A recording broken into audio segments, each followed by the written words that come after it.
Ladies and gentlemen, we got some problems on our hands. I don't mean this in a bad way. It's not like these new units that are coming out are completely terrible, but my God, balance out the window. I mean, it's been out the window for so long, but still. We already got the info on Summer Chloe and Summer Rosette, which those two units are absolutely insane. Summer Chloe is one of the best support characters we ever seen, which is crazy to think about because we just got Hoka. Summer Rosette is a really strong counter type nuker style character, and I just love this design so much. It's a bit different than what we've seen before. Like, the only other character that kind of has something like this is OG Roy, but now we have Summer Miyu and Summer Luvia and Rin. We had to wait a couple of weeks for this information on these two characters, but I think it was definitely worth it. Summer Miyu is going to be a fire human this time around. Her slots are going to be a physical, magic, and 4-star physical slot, or 4-star defense. You take it all the way up to LB7. Her skill is able to buff up her own accuracy by 30% for 7 seconds. Her art reduces the enemy's fire res by 60%.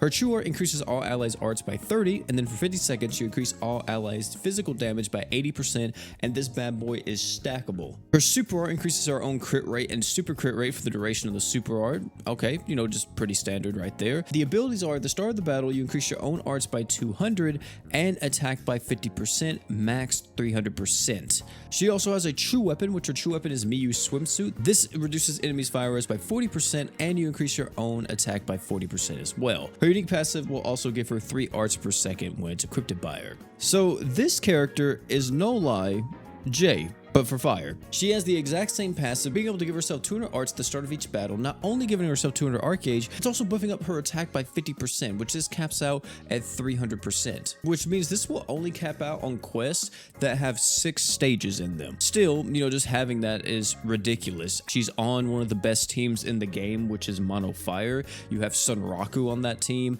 freaking Valentine's Day Priscilla. There's so many characters that this physical damage buff will actually benefit. And then once you actually get to the final boss room, if you want to nuke it, well, you just pop off with your super art. You got super crits, you're gonna blow it up anyway. Like, wow, what a unit. We all know how crazy Jay is. Of course, I think Miyu is a bit more, I would say a bit weaker. Well, I'd say weaker and stronger. In terms of DPS potential, she is way stronger because she has super crits. Super crits just literally is a thing that you cannot, like, compete with. But when it comes to the rest of the kit, the true art especially is where I see this the most, because the true art does give that physical damage buff, which is ridiculous, but Jay does give that massive damage res down on a boss, which can help you clear certain content that you're really not supposed to clear with, like, brute force methods.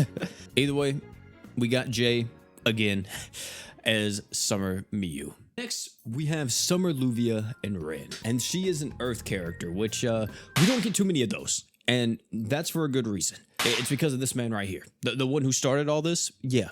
They don't like giving us Earth units because they don't want to make him any stronger than what he already is. But they felt generous enough this time to give us a new Earth character for Ascended units, and she is pretty crazy. Look at the kit right here, chat. Like, we have a support slot, physical, heal slot, or 4-star physical if you actually take it all the way up to LB7. In terms of the kit itself, we see a lot of craziness. Art gauge on the skill, it's only 30 though. It's not anything super wild. 30 is kind of on the lower end when it comes to self-sustaining art shooting skills, but still 30 is good. It's not like bad. No one's complaining that you're getting 30 art gauge. We see a physical res buff and a physical res debuff on the enemy with the art. The true art consumes your own max HP, and then for 25 seconds you buff up all allies' physical damage by 220%. The super art reduces the enemy's damage res by 100%. Additionally, if unafflicted by a stats element, you reduce the enemy's earth res by 100%. And since this is a conditional effect, this might, strong might here, because sometimes this stuff just doesn't work, and I don't think they actually listed it. They have not listed it yet if it stacks or not, but since this is a conditional effect and it's a debuff, it's probably going to stack with Sagiri's Earth Res down. She has a few abilities, but the main one I want you guys to look at is when near death, increase all allies' art gauge by 200. Additionally, for 15 seconds, increase all allies' damage res by 30%. This has so much utility, and I'll tell you about it in just a second after we talk about her true weapon. Her true weapon buffs up her own arts by 30. Additionally, if the user is Earth, for 10 seconds, you increase all allies' stats by 30% as well. That's actually a very strong equip right there that you could use on literally any Earth character in the game. When equipped by Summer, Luvia, and Rin, you increase your own attack by by 30% and arts by 2, which pretty much means that you're going to use this all the time because it's an attack buff and it's more art gauge for her. Her ability is ridiculously strong. Giving everybody art gauge 200 when near death means that it opens up options for you to use this character in nuke situations. The way how this will work is that since she has a 6-star support slot, you could wind up using either one of the Arachnid Blood. 4-star one consumes 50% of your HP, but the 5-star one consumes 99% of your HP. However, with the 99%, you would guarantee that you will get into your super art because it does also generate you 120 art gauge. At the same time, you give 200 art gauge to your entire team, except now you're just on 1 HP. You could easily counteract this since she does have a 4-star heal, so you could use something like Puck's Pouch, Flower Cane, just whatever, just to make sure that she doesn't die when she uses this. But still, it's gonna be kind of close because literally any enemy hits you after you use Divine Arachnid Tears, you're dead. You're literally cooked. Just like that, you're toast. But even with that being said, I think it's actually worth for you to kind of do this little bit risky playstyle when it comes to nuking with this character. Giving 200 art gauge to your entire team is insanely valuable and opens up so many team comps and allows you to do certain things with certain characters that you really shouldn't be able to do. The super art being able to apply the massive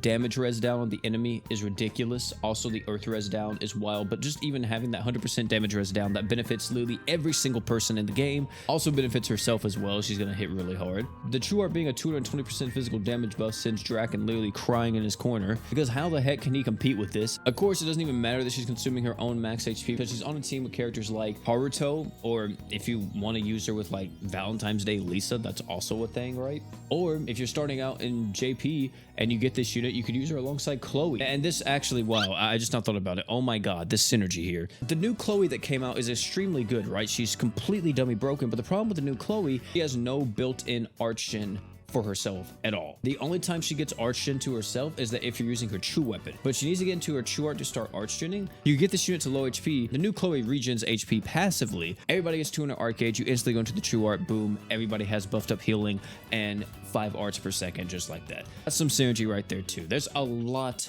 of stuff this kit's able to do, and yes, this kit is not able to like arch gen for you. It's very damage oriented focused, but that's perfectly fine. She's not dealing damage herself. She's an attacker that is buffing up everyone else's damage. She's gonna hit hard, but that's not the main thing. Her main thing is that she wants to help everyone else hit hard. This character is easily going to be one of the best characters for you to have for any physical damage dealer in the game, which means she's going to be one of the best characters in the game because we always get new physical damage dealers no matter what. So yeah, wild. Absolutely ridiculous what they did here with Luvia and Ren. So many ways to play this character and so many ways to utilize them in tons of different team comps. Absolutely broken, man. Jesus Christ. So yeah, that's part 2 of Summer Fates. So far, no misses, man. No misses from the Fate rerun, and I'm actually pretty happy about it.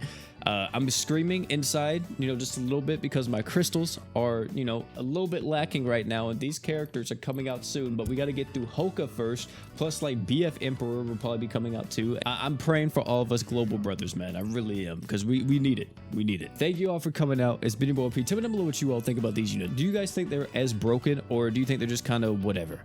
Either way, let me know all that type of stuff down below in the comment section.